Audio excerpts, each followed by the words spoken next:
Okay, testing. Can you hear me?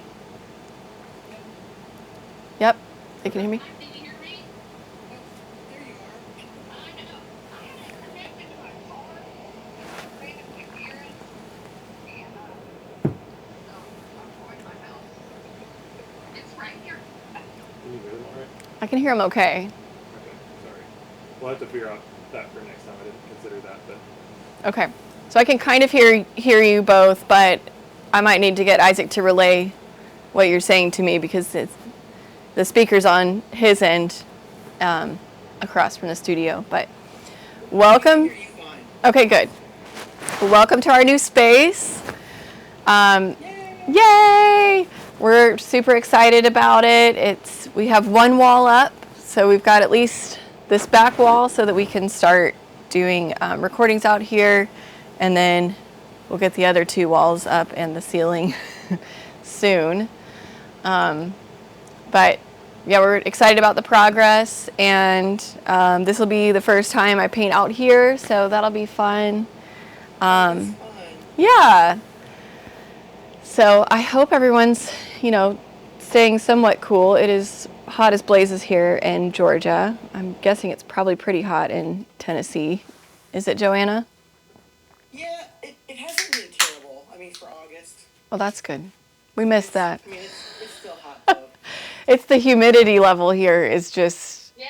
insane. Yeah. Yeah. It's gotten more humid this week, I think. Has it? Yeah. Well, what I'm thinking about for today is to do a live demonstration using the blow dryer. I know that's one that many people are intrigued by, but it can be a bit of a learning curve. And even when I'm using a different blow dryer or even the same blow dryer, there's just some things that want to behave and don't, and you just kind of go with the process.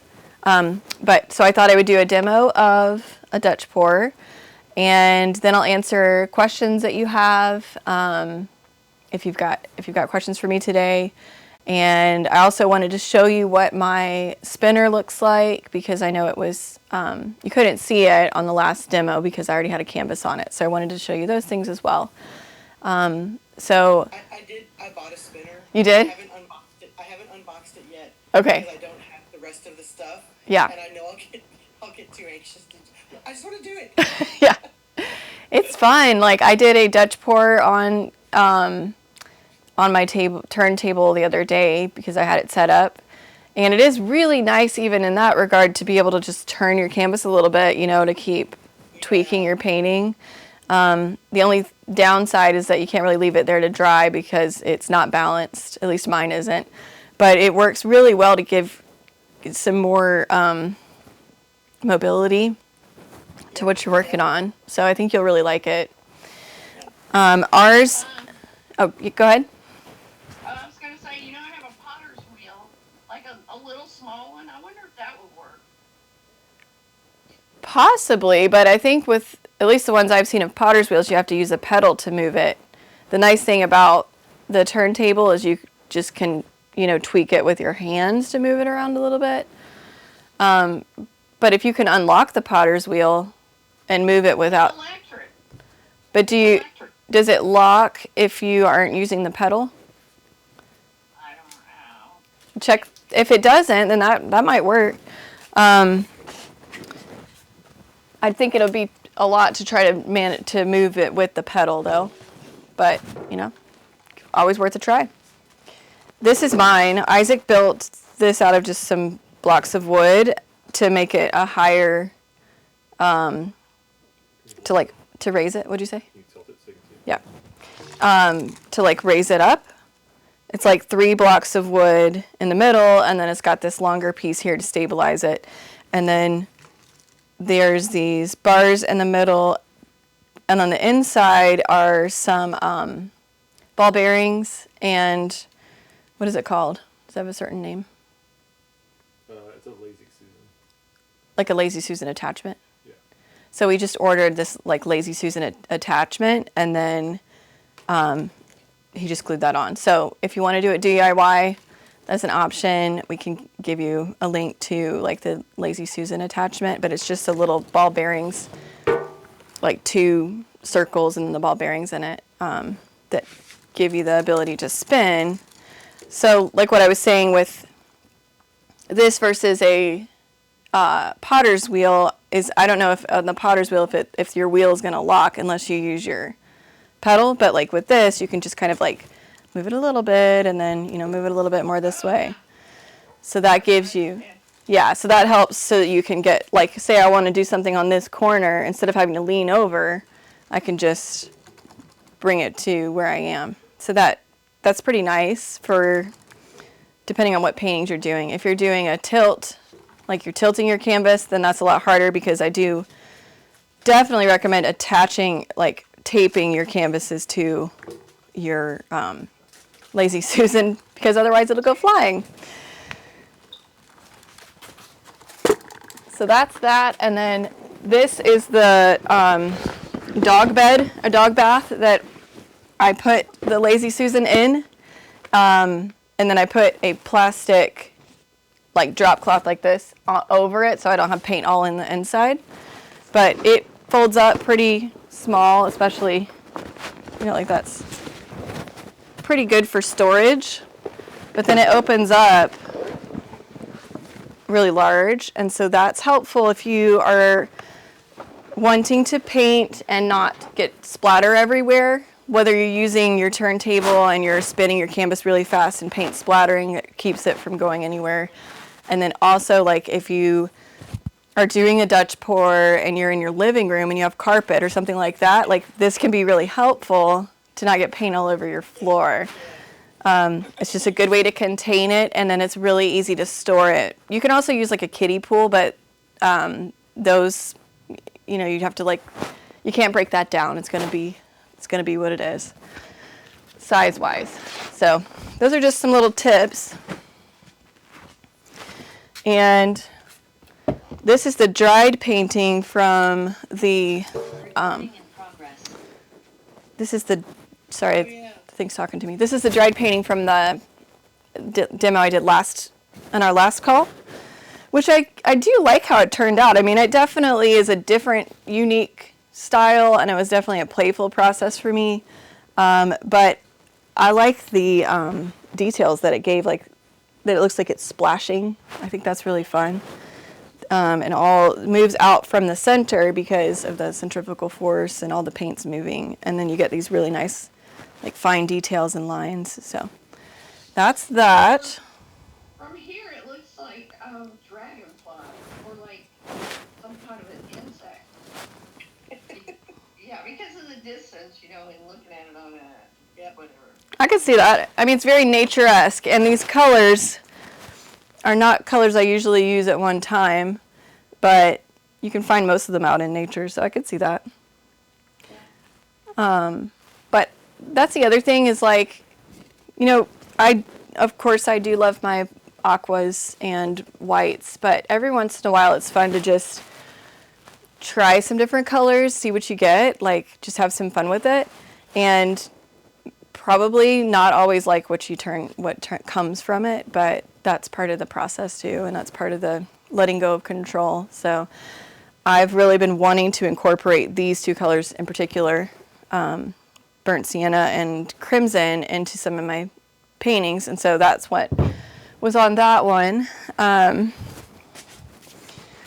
then Isaac and I had a weekend away. Was it last weekend? It was like a week or two ago. Mom watched the kids, so I would say it was like 2 weeks ago.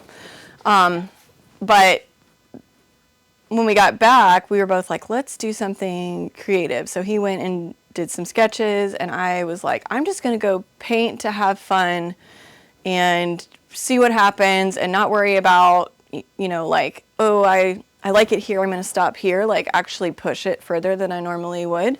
And so that's what I did with this painting, was use the blow dryer and really push the paint and stretched it further than I would normally. And I like how it turned out. I think you definitely ended up with like subtle colors here. There's a lot of movement, and most importantly, I just enjoyed the process. There was one part here that really was not wanting to cooperate, so that gave me a good challenge. But so that was a Dutch pour. And I want to do something kind of similar today with the blow dryer, so I'll show you what that looks like. One of the fun things about being in the studio and having just gotten set up is that I don't have all of my paints mixed that I usually would. So I'm going to be using warm gray as the base today. And I'm not sure how it's going to turn out. It's not the most lovely color on its own. But we'll see. Maybe we get a happy accident, or, you know, if nothing else, it's just a good way to learn to even use some of your leftover paint that maybe it's not so precious to you, and then the painting won't feel so precious, and so then you get an opportunity to really just practice and have fun with it without worrying about the end result, because you don't like the color anyways. So I did that once with I called it a dump painting. Uh-huh. Because I would collect my runoff, and it usually ends up some color of gray or blue or like some, and then I had all these other colors that I had mixed up, and I just didn't really, you know, I was like, I don't want to waste them. And Right. so I just did it, and Terrence actually really likes it. I don't like it. It's not my preference. Yeah. He and I have different, like he likes things that are bold and colorful and this, and I'm like, I like it to have a little more personality. And Yeah. anyway, but it was fun just to kind of go, I don't really care how it turns out. Right. I'm not trying to make something, so it was just, you know. So Exactly. I just tried a bunch of different things. Yeah. It was, yeah. So, That's a perfect right, example. Because that runoff paint, I'm like, I don't want to waste it. Right. Yeah. You know, because it has a purpose somewhere. Yeah. I'm like that. And it's often like a grayish or purplish color when you mix them all together. But that's a great way to do that. And then you can, I mean, canvases are cheap, and Yeah. the paint feels precious sometimes because we took all this time to mix it. But if it's runoff paint, then yeah, you can just have fun with it too.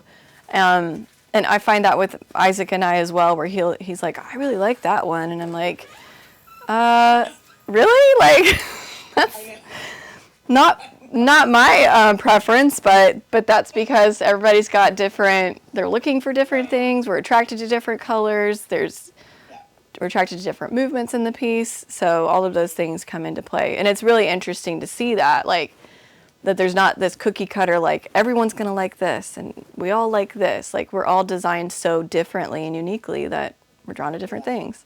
And life experiences and memories and all those things play a part. So I'm thinking I might mix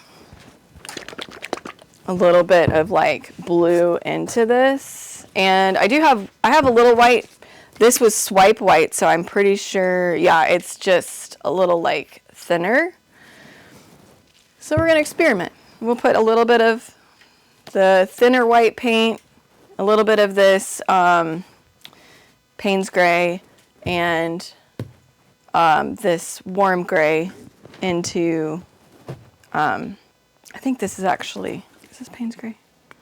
This is a dark blue. I can't remember the name at the moment. But it's close to a Payne's gray. Oh no, this is stuck. I got it. Okay. This one hasn't been open since we moved. So usually I like to mix this with like another gray or a blue to give it a different color than this tan.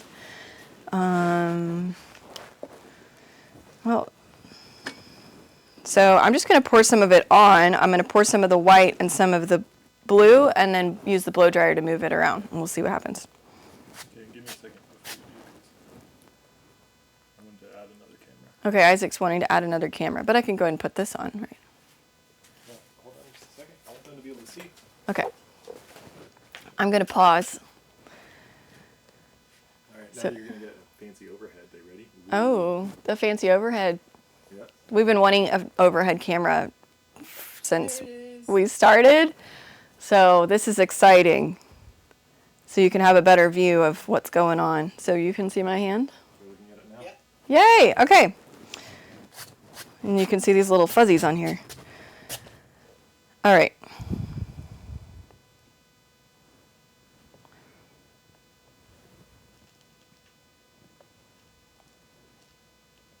I can already see this has some like dried clumps in it, because it on the sides of the bottle of the container, the paint dries and then it leaves like a paint skin after if it's been in the container for a long time. So I'm just gonna scoop them out. I think that's it. These are great too. These are little palette knives that you can get in multi-pack of different sizes. And if you don't want to spend, a lot of money on like the nicer metal ones, these plastic ones work well too. So that's just a little tip for you.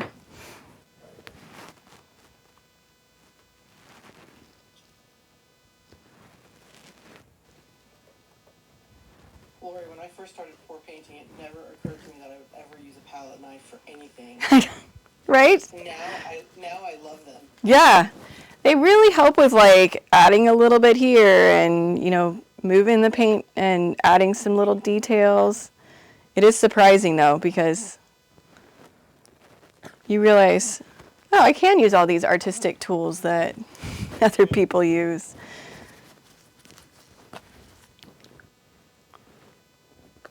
So you can see that's kind of sinking already. Or no, it's not sinking, it's on the top because it's thinner. Is that the only thing that makes it your swipe white, is the consistency? That makes it white? Is that what you You said? said that's your swipe white? Yes. I just Consistency? I added a little bit more water to this one than my others, and then, yep, that's the only thing that is different. Yep. You can add like some silicone oil to it, or you add silicone oil to your base paints and then use the white as your as your reactor. Okay. Let's see what we get here. So this, you can tell that this blue is heavier or denser because it's sinking. And then the swipe, oh, now it's even starting to create cells. I don't think I put silicone oil in it though, but I'm fairly certain I just put water, but now I'm actually wondering. I think so. Okay.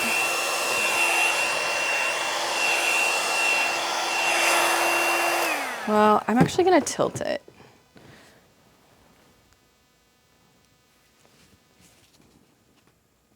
Because I don't quite want the blow dryer lines yet, like details.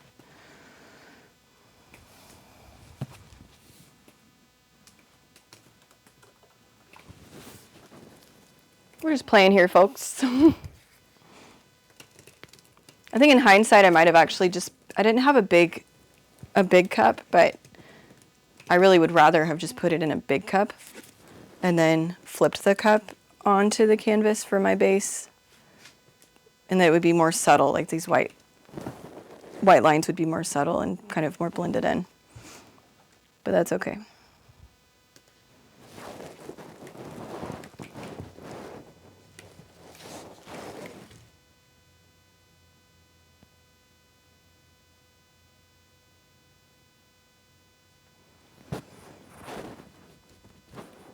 You can always pick up that extra runoff paint to make it wetter down there for it to go move faster.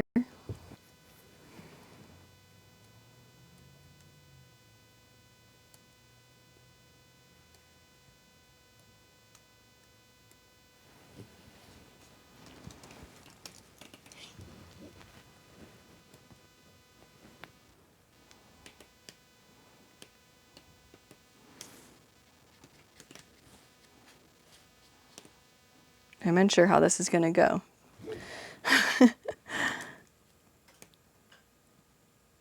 because this white is definitely popping, and I want it to be a little bit more like subtle because since it's just a background color. I like it. What'd you say? I like it. You like it? See? Yeah, I think it's, it's the style of the day, really. It kind of goes with a lot of decorators' ideas. Yeah. More simplistic. Yeah. But your grandmother used to always say, everything needs a pop of blue in it. See, that's where I get it from. I guess. I don't know. That was your dad's mom. She was like, everything needs a little blue. Oh, that's funny. I thought it was your mom. She was. No, that's what I mean.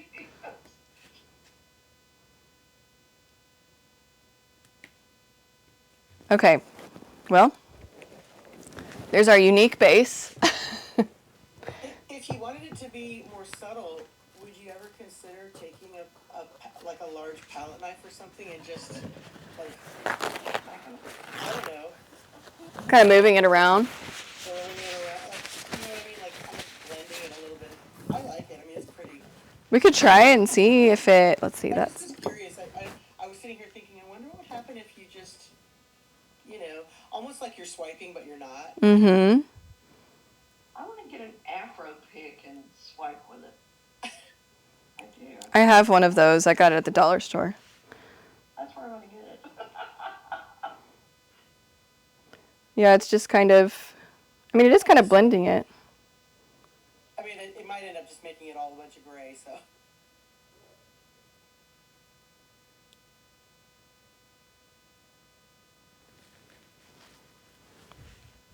I like that blue going diagonally through there, though.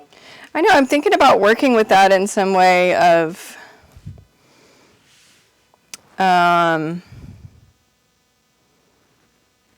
Like leaving that section because that is kind of nice, and then maybe I do some blow dryer work here and here, and then leave that part there, which was not my plan at all originally.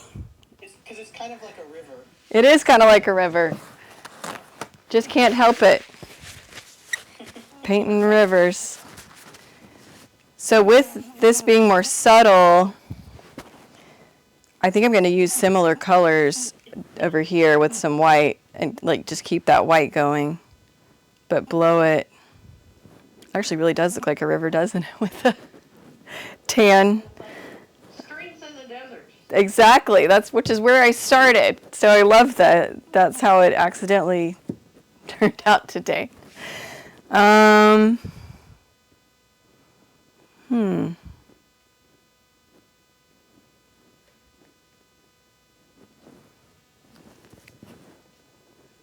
Maybe I'll just highlight this middle part actually with blue using a blow dryer instead and just go with that because I like how this kind of looks like sand and water moving over it.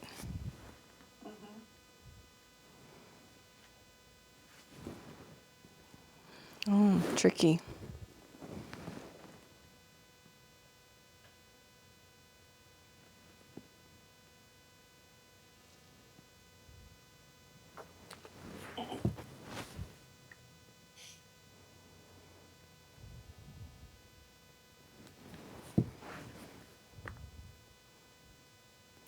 So I'm. More consistency are your paints? Are they just your usual? Yes, they're just the usual except for this white. These are all the warm honey consistencies. I might put a little bit of this in there actually because that goes pretty well. Just a little dab. Like pre-mixed. Yeah, I've just mixed them ahead of time and put them in these bottles. But I do have this. This is that Artist Loft ready mix or pre-mixed pouring paint, and I don't have gold mixed right now, so this is something you can mix with your other colors because the consistency is pretty close. What was the really light color you just put down? That is white mixed with the aqua. Mm-hmm. Okay. Yeah, that's really pretty. Yeah, I like that color. Okay. I think I bought I think it was like a Master's Touch Hobby Lobby brand. It was like a seafoam green. Mhm. Because I just really wanted something like that. Yeah. It's kind of similar, but Yeah, it is kind of a seafoam color. I mixed it myself, but yeah, that's pretty close to what it would be, is like seafoam. yeah.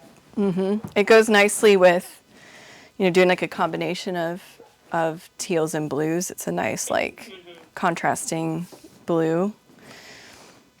Oops, I dropped a little dot. Oh well. Okay, let's see what happens.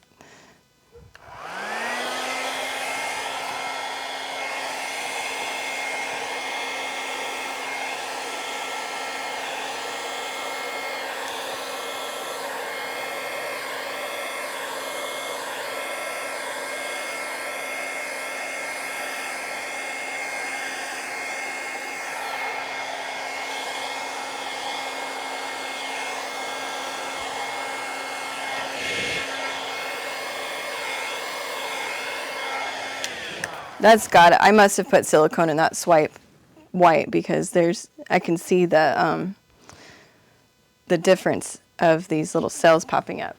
So I retract what I said earlier. It must have some, but I like that. And then I think I'm going to do another one going this way. Now it's looking like marble. Yep. Oops, all my cups flipped over. Babe, can you help me? Gotta dodge cameras and wires. Which way are you trying to put it? I just want, same way, I'm just turning it like this. I just need the cups flipped back up. I've been looking at your camera, so I don't know which exact way. I'm doing it like this. Can you get it? The one I Yeah. can't really reach around. Yep. Okay. Thank you. Thank you, Vanna. I'm digging this overhead camera. Yeah, is it giving some good visuals? I love it. Good. Okay. Can we move the whole thing that way, like in a bunch, so it's out slightly outside the camera? Is that better? If you could do just a hair more, that'd be great. There you go. Good? Okay. Okay, so I want to try to keep, I like these layers here and kind of keep that there, but I want to put one more going this way, but I think I might make it a little wider. Or maybe even come back like that.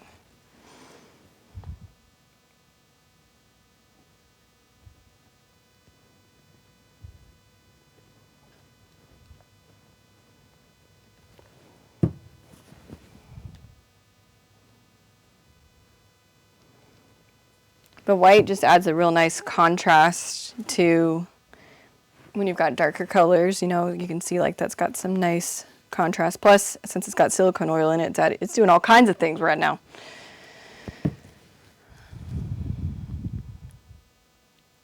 And then I'm just adding like a few sections of gold instead of it going on the whole thing. That one's already got that other little dot, but whoops.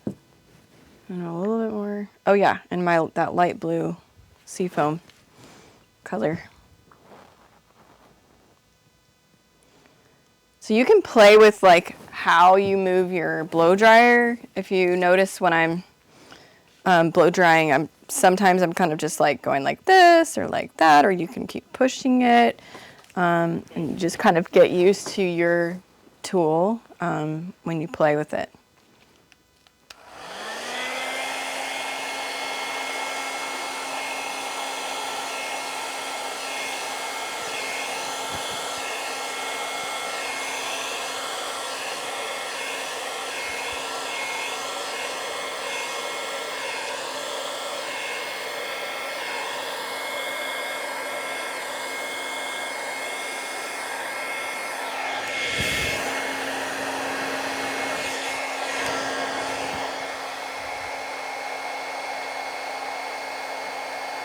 You can add a little more too, if you don't have all of the color that you want.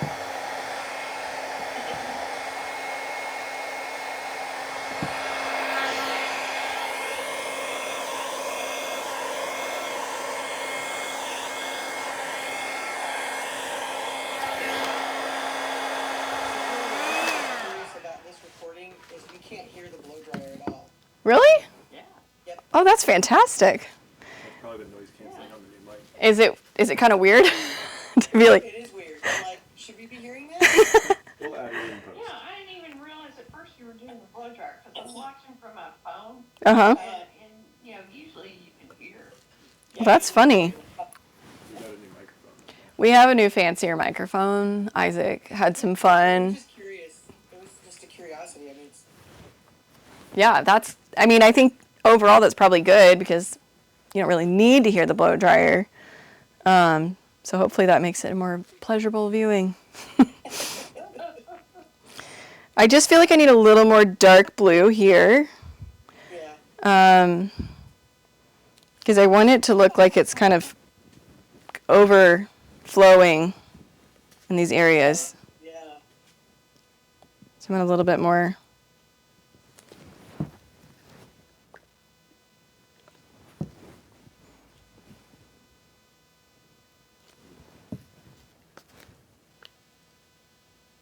So I have a question about paint consistency. If you feel like, because this has happened to me, I was practicing some Dutch pour, and I have 2 different blow dryers, and I'm still trying to Me too. figure out which one works for which thing. Yeah. But what I noticed is it seemed like the paint was too thin because it was just like it was moving too fast and it was splattering Yeah. a little bit. Mm-hmm. So if my paint is too thin, what's the best remedy for that? Should I mix up a thicker batch and then combine them? That's what I was going to say. That's what I would do is mix up a thicker batch and Like just, a batch with no water and then just kind of... Yep. Okay. and then mix those together and then check that consistency and see how it is after that.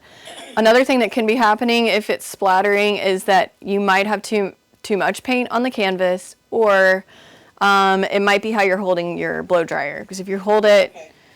down like this versus like angling it a little bit, then all of the paint that's underneath your blow dryer is going to kind of move Okay. out. Okay. So if you find that it's not, that your paint's still that like warm honey consistency, then I would try those other 2 things and see if that might be the problem. Okay. Because I really, that's a technique I want to get better at that. Right. Well, better is the wrong word. I want to feel like it's going to do what I think in my mind. It's like, okay, this is going to do this. Right. Yeah. Get like more of a handle on it, and Not to control it, but just to kind of say, okay, this is going to... It was just because I was like, oh, wow, that just went all over my wall. yeah. I've had that happen. I actually had that happen at a salon where I was doing a live demo. So I was like, whoopsies. It went on their floor. It was okay, but it was like, well, lesson learned, kind of. Yeah. But yeah, I'd check the consistency and see if that helps. I would check the consistency. If it, like I said, if it's the same, then try out those other 2 things to see if it's maybe just how you're holding it. Okay, I'm going to blow this part out.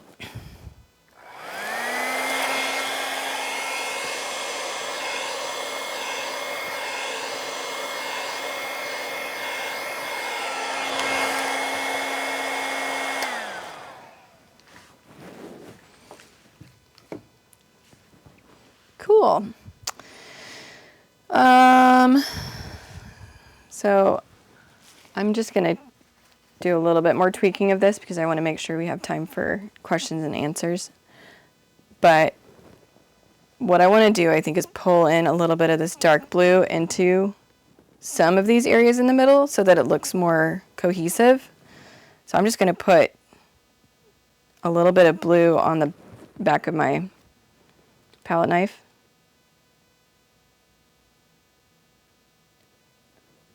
And just kind of like run it through a little bit sloppy, just so I'm following the pattern still that's here, but also just kind of blending it.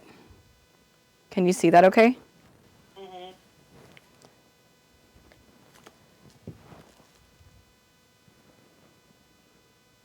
And I want it to look kind of random, like I want the shapes to be some longer, some smaller, but see how it's almost giving it like a shadowed effect here.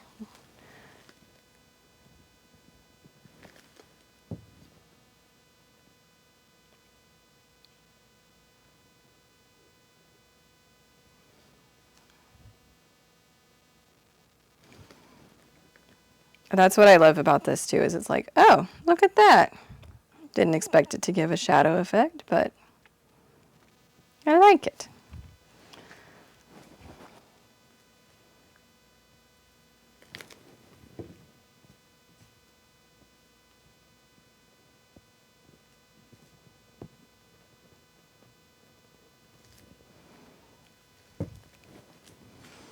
And I can use my straw to blow out maybe towards the center a little bit.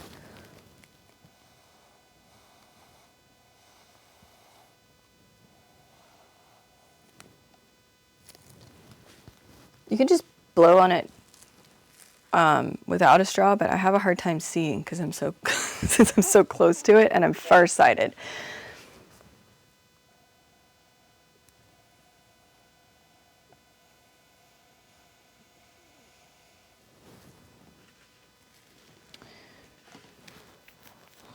And I think I'll add a little bit of this sea foam in the middle too.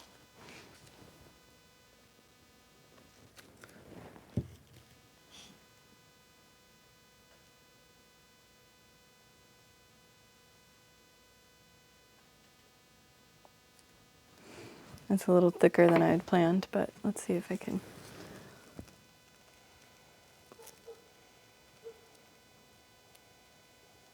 Sometimes you can just even blow whatever your base color is over what you've added to make it look more organic. Does that make sense?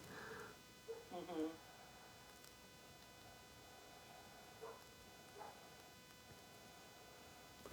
Like just kind of change the shape a little bit.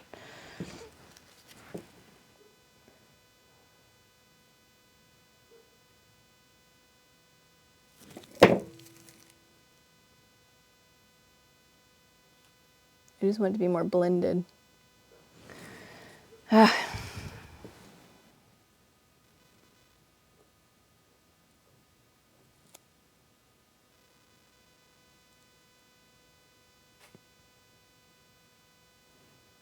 better.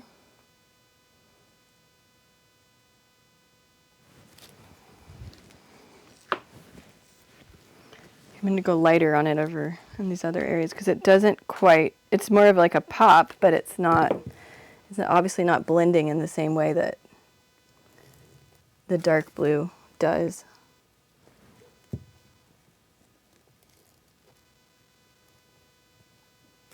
Come on. And this is the nitty-gritty part where it's like I could spend a few hours, really making this look how I wanted to. Or if you don't have a few hours, then you just say, okay, well, that's where it is.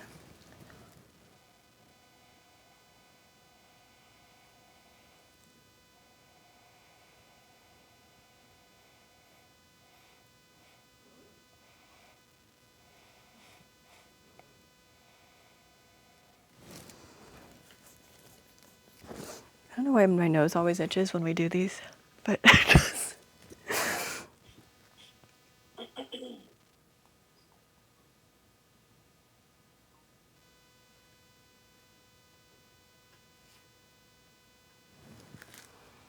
okay, I'm liking that better.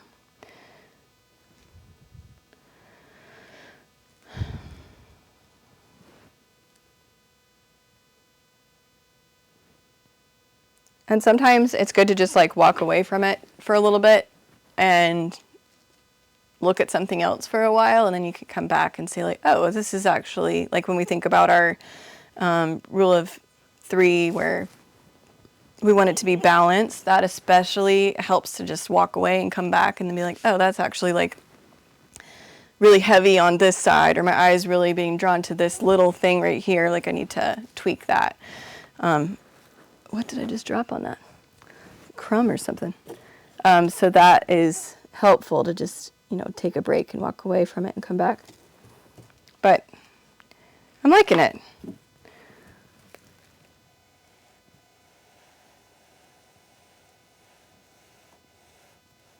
See, I looked up and then I'm like, oh wait, I want to fix that.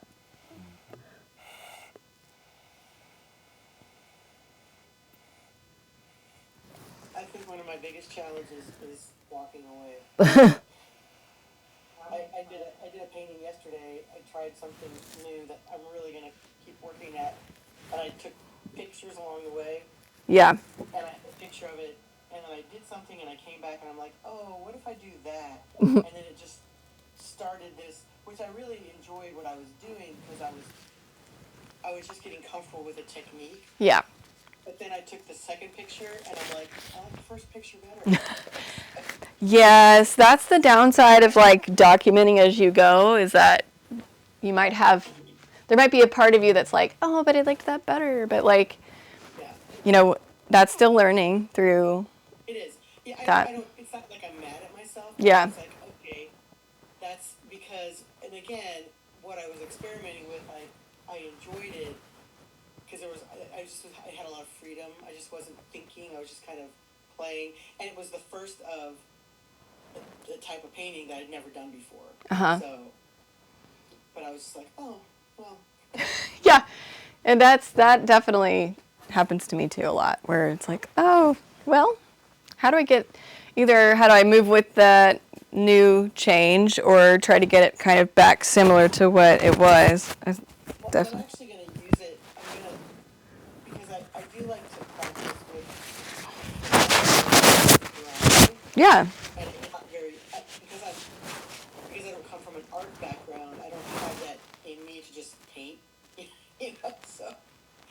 so it takes a lot more, thought for me to do that. To embellish? Yeah, it just doesn't come naturally to me. Mm-hmm. So a lot of times I'll practice on paintings that they're just like practice paintings. They're not Yes.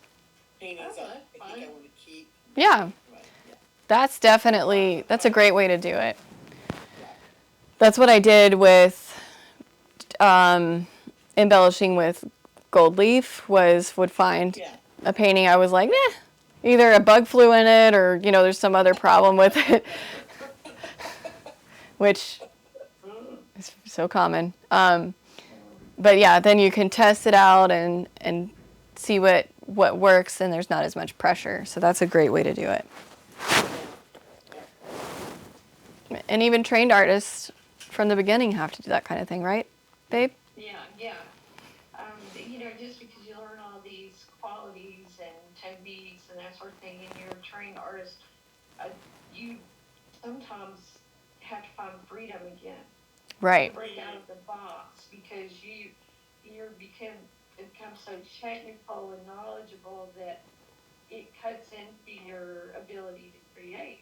Yes. You're like, well, I'm stuck here, and embellishing, that might mean I add a different medium to this object, Right. and that's not pure, and there's just a lot of garbage, is in your head, and so, because God is our creator, He does things within us and brings it out, and that's something, that I had to learn over time about myself, and just as on a seed technique coming around.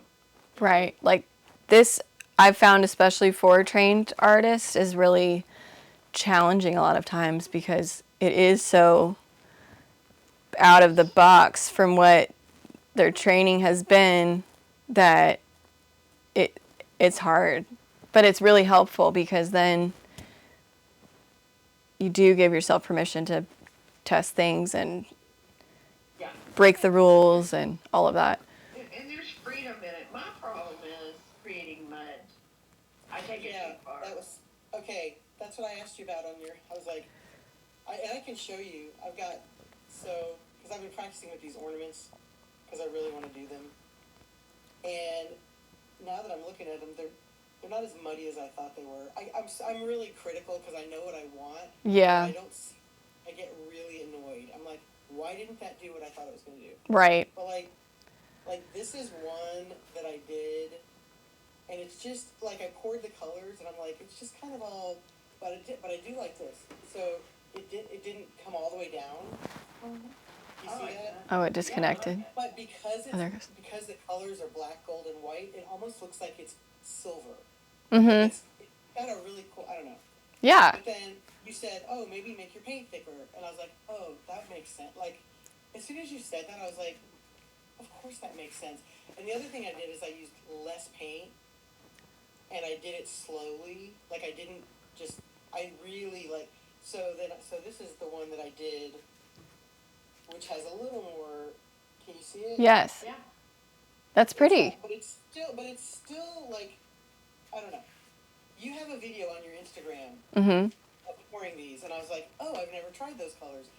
And I was looking at yours, and I'm like, her colors are so separated. How did they stay separated? Right. So yeah, mud is a big, that's a problem I have as well.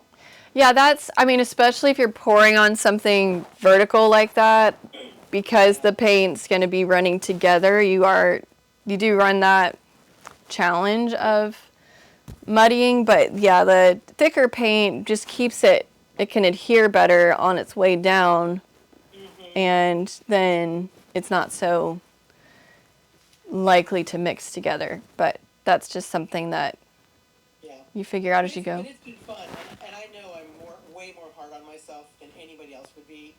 And I know once I varnish them, they have a different, you know, Yes, they will, and that'll make it like those are lovely. I can see what you mean about how the colors mixed, but it's still really pretty. And once you add, I look at them, I'm like, I really don't hate these. I just in the moment, I was like, oh, that's not what I wanted, but you know. I do that as well. It's like, well, this is not where I was going with this. And then you do walk away and come back, and it's like, oh, okay, yeah, that's pretty great. Yeah, and then the spray varnish will help make those colors separate, and the gold and any metallics that you have, it'll help those pop, and so that'll add a nice,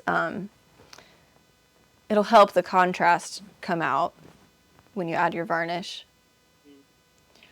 Is there an art to layering your colors that helps avoid muddy results? I have for ornaments especially, if you tilt your cup and add your colors, one at a time and drip it down the side, then that's going to keep them more separated so that you're starting off with less mixture already. So that'd be some. You could do for a ring pour, right? Right. Yeah. So that would help as well. And then, like you did, pour slowly so that they're that really mainly staying. Yeah. It was way more enjoyable the second time. Yeah.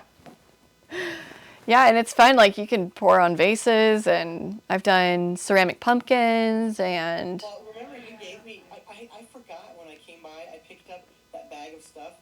And I gave you the pumpkins. Oh, there's pumpkins in there. That's right. So you need to try it on that. I did one of the big pumpkins, and I'm going to do another one with it. It turned out really pretty.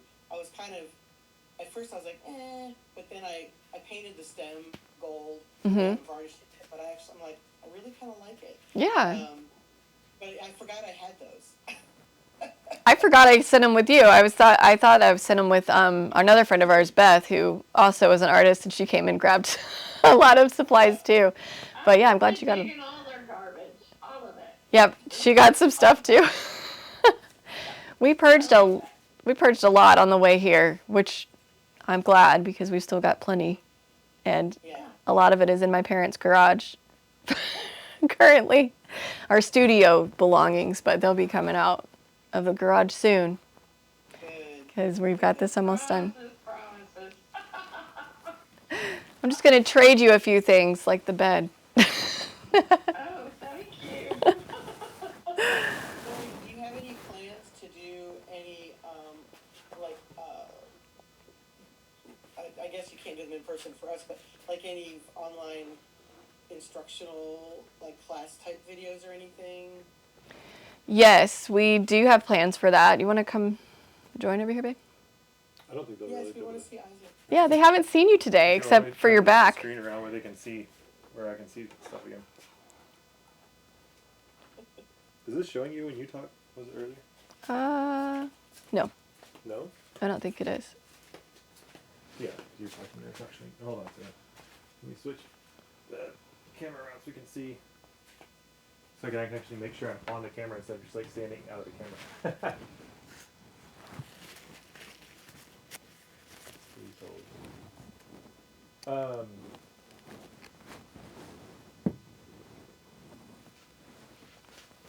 Yeah, sorry about that. Look, I'm on camera now. Yay! Oh, I don't have Here we go. I'm just going to do the whole call like this. You can bring the stool over, or you can do your squats for the day. No, I'm not going to squat. Hold on. Let me switch back to See that? the zoomed out view. So, Oh, I see his back or something. There you go. That'll probably work. That gave a little more space. yeah, I had it like slightly zoomed in since she was sitting down. Yeah, so we definitely are going to do more like course, like record it and zoom in and stuff like that. But for basically the last 2 months, because we've been in the new house and we didn't have a space and we didn't want to like do it in our basement where it had like random stuff in the background. So I've been working pretty hard the last couple weeks to like insulate this space, put drywall up. It's still not completely finished, but it's finished enough that we can start recording again. And so my thought was, hey, let's do a couple live calls, kind of work the kinks out of the system. But like, we've got a new mic set up, which hopefully you can tell the audio is a lot better on. We've got not a new camera yet, but I'm considering going ahead and getting a new camera. We already have one camera, but like having multiple better cameras, because right now we kind of cobbled together a really good camera plus a couple okay cameras, and but yeah, so we definitely want to do that. It's just been trying to get this space set up, so we look forward to having that pretty soon. We don't have specific plans on exactly what the next course is, but you know, we definitely would take some input on that. We're curious, like, what you guys' thoughts are, if there's certain things you would want to hear more about. Because that's the thing, right? Is like we want to create stuff that's useful. We don't want to just create like academic stuff that no one's gonna pay attention to or care about. We want to do stuff that people actually want, people actually care about. Right. So, yeah. Do you guys have any thoughts on things that you would like to see next? I do. I'd like to see you do some demo, like with different. I don't know if you even have maybe done this, but different tools like kitchen tools or Like you know, different just, fun stuff. interesting, yeah, like screen, some weird stuff that. Well, of course, you know I have all that junk in the garage in my life somewhere in a drawer. So you know you can actually use some of my stuff, but you know like giant washers. Just you know, just some crazy Yeah. random tool type things. I'd like to see some cool demonstration thought. with that. Yeah, that'd be fun. And the other thing, like I know for me personally, I would love to see a series just based on color combination. Okay. Like where you like so I did a painting where I did 4 different corners of a Dutch port, just layering different colors because I can't see in my mind how they're going to react. And I know you can't predict everything, but I know like you've got opacity and transparency and you've got all those things happening. And for me, that's something that I don't already know. Like I don't have those rules in my mind. And there's But something different like that. there's different like color combinations that like even outside of the scope of pour painting, just like in general, those color combinations tend to go better together, you know. And so like some of it is just starting with something that's more likely to work well, right, on top of mixing your paints right and layering them right and everything. So yeah. Maybe- Like where you're painting today, where you put the base down and then the blue was sinking. Yeah. But the white, like, okay, like what causes that? Because Yeah. it's your outcome. And then the other quick thing I thought about in relating to color is, okay, you've got your tube paints, but then how do you create your own? Like, how do you make a nice gray? How do you make a nice brown? Yeah. How do you go to another level with your color creation? Yeah. So I'm thinking those would just be really valuable. maybe that'd be a combo. Yeah. Yeah, that might be one where I dive into like some of like it's not technically chemistry, but like some of like more like the psychology behind the colors and color mixing. Color theory. Yeah, some of that is kind of fundamental color theory stuff.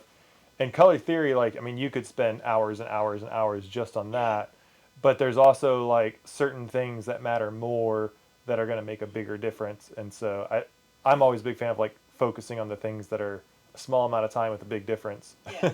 And I guess specifically how it relates to pour painting, which is different Sure. than like the kind of painting you do where you're actually layering, you know, you're doing stuff, whereas in pour painting, I mean, the layering happens in the moment. Right. Well, yes and no. Like some of it is like some of the colors that Lori pre-mixes. Like this blue Yeah. has some other stuff pre-mixed in it, so it's already layered even within the bottle before you even Yeah. layer it, which Yeah. makes a difference because that actually softens it a little bit in how it layers Right. with the warmer white and stuff like that.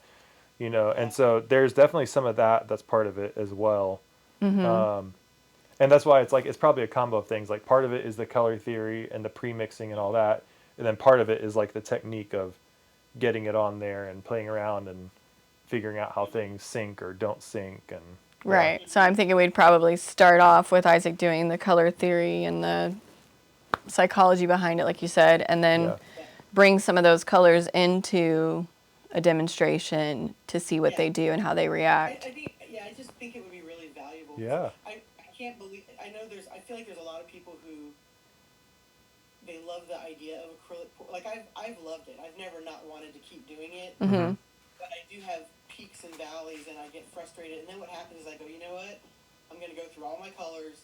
I'm gonna get rid of what I like. I just have to go into a different mental space yeah, because I don't really know everything that I'm doing yet. yeah. So That's so okay. there's that. Oh, and then the other thing that came to my mind is, when you, especially when you flood a canvas. So remember that class I took with you at the Art Forge? Mm-hmm.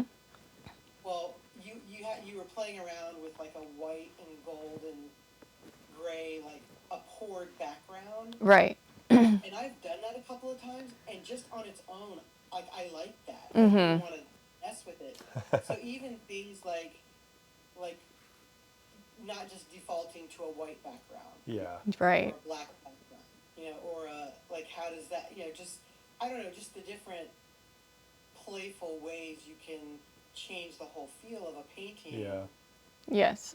Especially if because I really like to work with negative space a lot, Mm-hmm. and so that kind of becomes a key as well. Right. I think what I what I think I'm hearing you say is like a playful like this is how you can do this in a different way, but also like through that playfulness you actually can elevate your piece. Like Or and even just a little, I would almost see it as just a singular session on, hey, this is the same painting on a white background or a black background, or a layered background. Oops.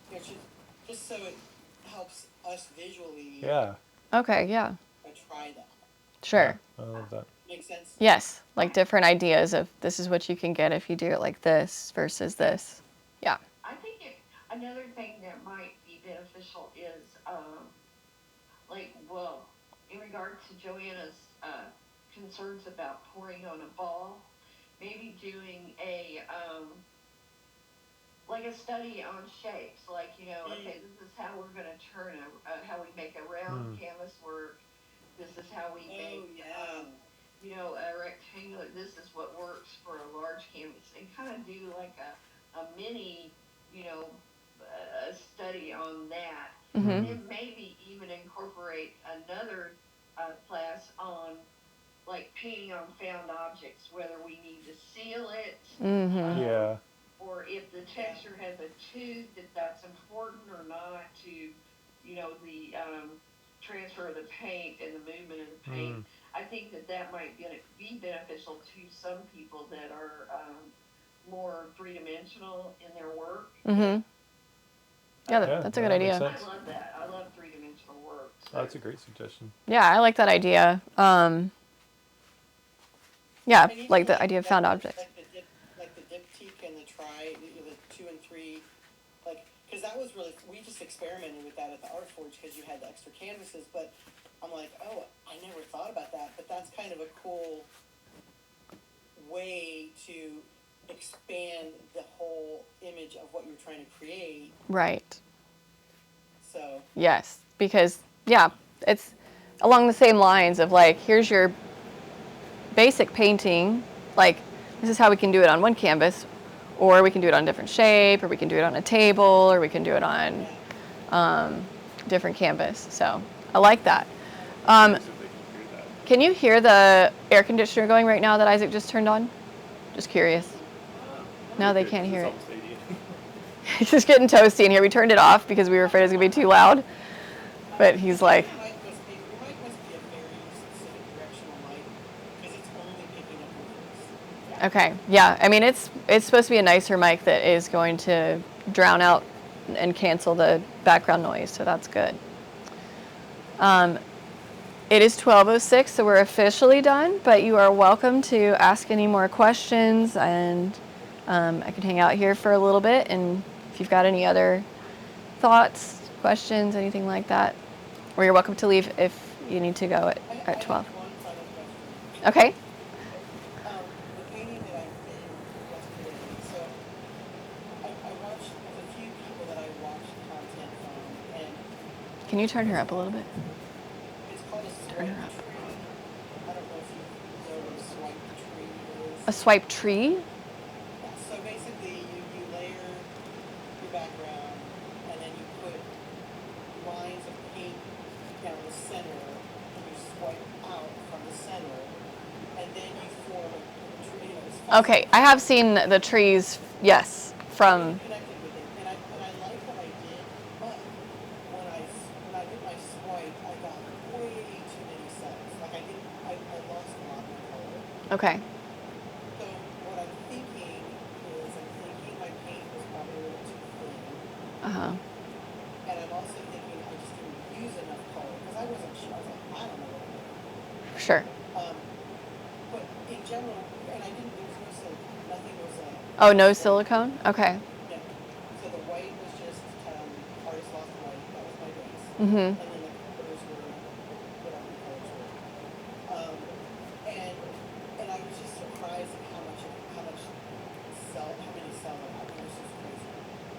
I bet it was the Artist Loft white.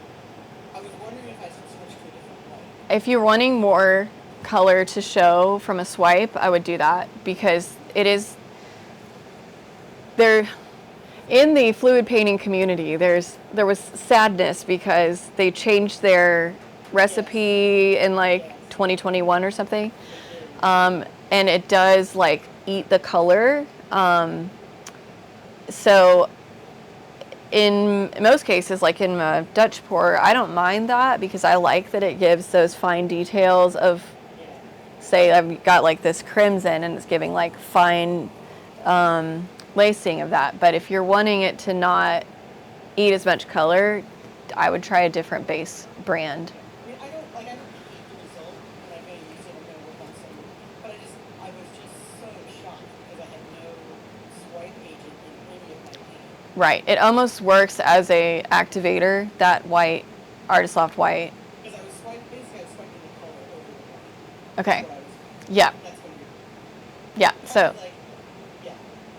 Okay. So would Amsterdam be a better option, or are you thinking something completely different? I think you could use just a basic, cheaper, Okay, like craft paint.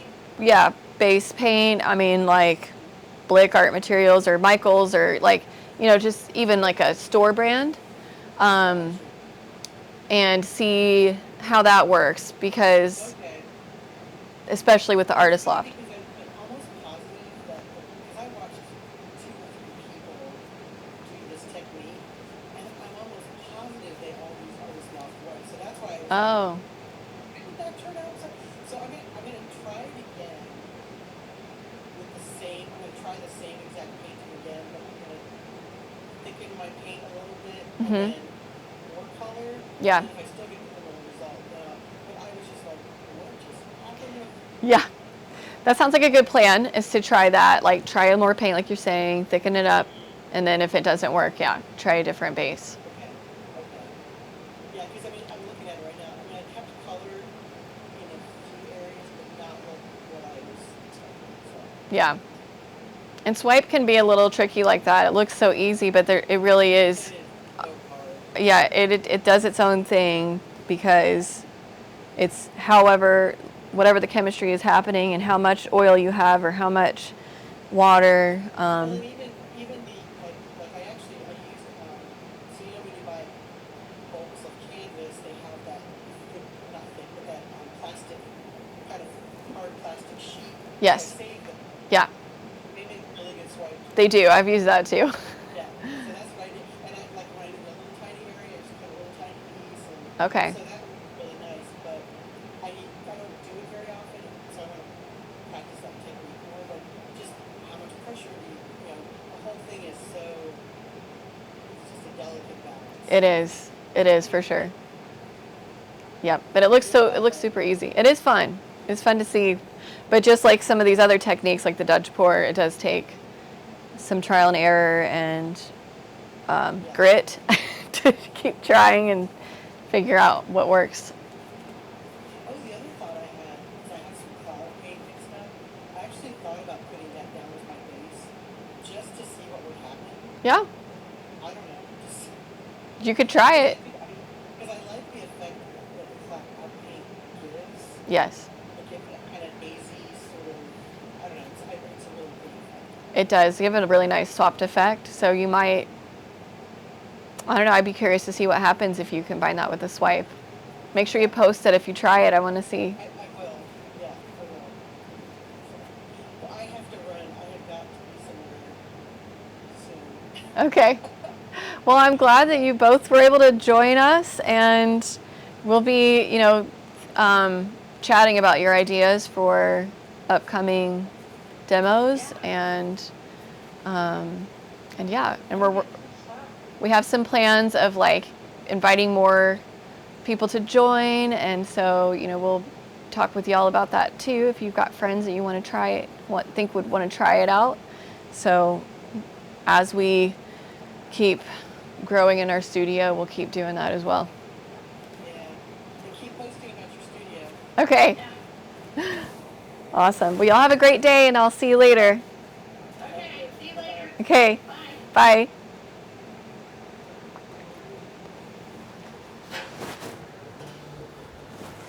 See Mom in a little bit. She's going to come here to pick up the kids.